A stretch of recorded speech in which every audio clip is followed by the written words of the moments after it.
रहब तू बहादा न सक होई तहादा सब कुछ रही निगरानी में रहब तू बहादा न सक होई तहादा सब कुछ रही निगरानी में लाइव टेलीकास्ट तू देखिह बलमुआ ऑनलाइन देखिह बलमुआ के बोला गा तो जवानी में लाइव टेलीकास्ट तू देखिह सजनवा के बोला गा तो जवानी में के बोला गा तो जवानी में रीगा सीतामढ़ी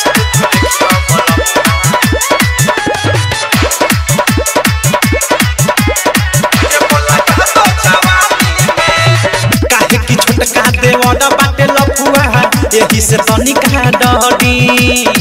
हाई पावड लगवई ह सजना उधरा दूडिल नेटवर्क धरी ए हो राजा काहे की छोटका देवड़ा बाटे लफुआ यही से तनी का डरी हाई पावड लगवई ह सजना दूडिल नेटवर्क धरी तारी तनी ही मजबूत बनवई ह गिरे न बारी सयानी में ऑनलाइन देखिह बलमुआ के बोला गा तो जवानी में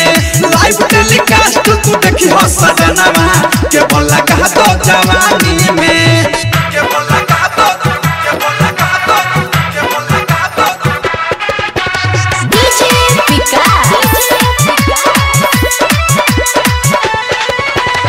रीगा सीतामढ़ी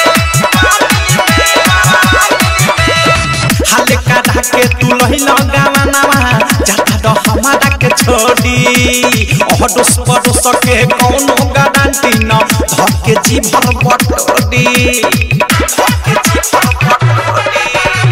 हाले काटा के तू लहिला गावानावा जाता तो हमारा के छोड़ी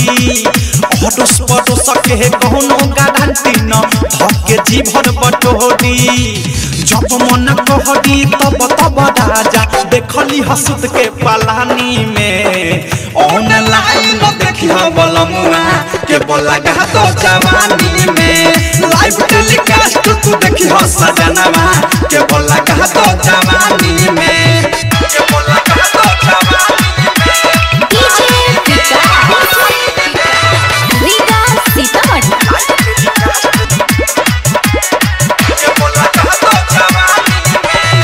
प्रेमियों वधे सपियो सुन तोरे तो फायदा ला कहीं पिटन छाती लूटी न थाती कोनो के लौ न लही प्रेमियों वधे सपियो सुन तोरे तो फायदा ला कहीं